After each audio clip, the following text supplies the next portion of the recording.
আপনি এই যে জুলাই ঐক্যমতের দর্শকদের দৃষ্টান্তমূলক শাস্তি না দেখাতে পারেন তাদের সামনে আপনি স্যার দয়া করে পদত্যাগ করেন। আমরা এই অন্তর্বর্তীকালীন সরকারের কাছে যে বিষয়গুলো আমরা আশা করেছিলাম আমরা তার কিন্তু সবকিছু পাচ্ছি না। আমরা বাংলাদেশ গণতান্ত্রিক ছাত্র সংসদের পক্ষ থেকে এই সকল ধর্ষণের দৃষ্টান্তমূলক শাস্তি দাবি করছি।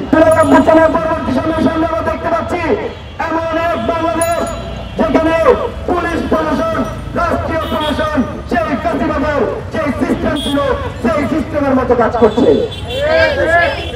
আমরা তাদের প্রতি তীব্র নিন্দা এবং ঘৃণা প্রকাশ করছি। আমরা দেখেছি বাংলাদেশে দর্শন হচ্ছে সেখানে দর্শকদেরকে ভোট করে মেশিন, এখানে খুন হচ্ছে খুনের ভোট করে মেশিন। এই যে গতকাল শুক্রবার পাইতল মোকাবেলার জঙ্গি মিছিল দিয়েছে এখানকার যে ইসলামের নামে এখানে সন্ত্রাস কায়েম করতে চায় নিষিদ্ধ সংগঠন তারা মিছিল দিয়েছে, সেখানে আমরা দেখছি প্রশাসন পরিবেশে। আমরা প্রশাসনকে হুঁশিয়ার দিয়ে জানাতে চাই বাংলাদেশ গণতান্ত্রিক ছাত্র সংসদ এই রাষ্ট্রীয় প্রচলন প্রশাসনকে হুঁশিয়ার দিয়ে বলতে চাই আপনারা সেই প্রতিবাদের প্রেসক্রিপশন যদি মেনটেন করেন আমরা কিন্তু আর এক বিন্দু সহ্য করবো না। আমরা কিন্তু জুলাইয়ের রক্ত দিয়েছি, আপনারা আবার জুলাই দেখে আনবেন না। আমরা জুলাইয়ের এদেশের যে খুনে ছিল ফ্যাসিবাদী হাসিনাকে আমরা হরাতে সক্ষম হয়েছি, আমরা আওয়ামী লীগকে রাষ্ট্রীয় ক্ষমতা থেকে নামাতে সক্ষম হয়েছি।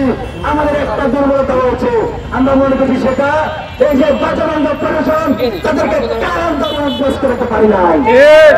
কিন্তু আজকের এই সমাবেশ থেকে হুঁশিয়ার করিতে চাই এই বাজারবন্ধ প্রশাসন বাজারবন্ধ বিচার ব্যবস্থা আপনাদেরকে কিন্তু ছাত্র যেদিন করবে আপনারা পালানোর সুযোগ পাবেন না।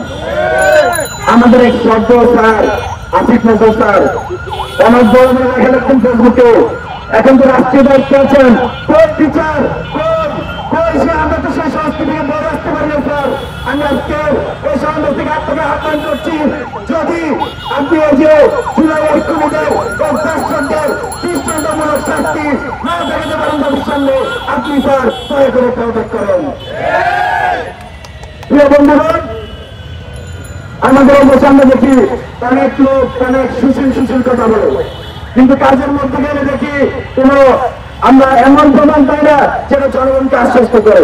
এই যে অন্তর্বর্তীকালীন সরকার গঠিত হয়েছে অনেক আশাকে নিয়ে জনগণ তাদের দিকে তাকিয়ে আছে, কিন্তু দুঃখজনক সত্য আমরা এই অন্তর্বর্তীকালীন সরকারের কাছে যে বিষয়গুলো আমরা আশা করেছিলাম আমরা তার কিন্তু সবকিছু পাচ্ছি না। আমি একটু স্মৃতিচারণ করতে চাই জুলাইয়ের আমরা এই ঢাকা বিশ্ববিদ্যালয় আজকে রাজবাস করছে পাশে দাঁড়িয়ে আছি। জুলাই যখন গণ আন্দোলন শুরু হয় শুরুতে আমাদের বন্ধুর উপস্থিত ছিল 4-5 জন। পরবর্তীতে আমরা কিন্তু এই ঢাকা বিশ্ববিদ্যালয়ে এই যে এখানে আমরা আন্দোলন করেছি সেখানে আমরা আমাদের বন্ধুর জন্য একটা কমফোর্ট জোন তৈরি করেছি এবং তাদের অংশগ্রহণ আমরা নিশ্চিত করেছি। পরবর্তী দেখা যায় আন্দোলন যখন বলা হয় আমাদের বন্ধের অংশগ্রহণ 50% বেশি দাঁড়ায়। বন্ধুগণ, সেই 50% বেশি অংশগ্রহণ ছিল কারণ আমি মনে করছি আমরা এমন একটি পরিবেশ নিশ্চিত করতে পেরেছি যেখানে আমার বন্ধুরা আমাদের পাশে দাঁড়াতে পারতেন, তাদের কথা বলতে পারতেন, তারা সংগ্রাম করতে পারতেন।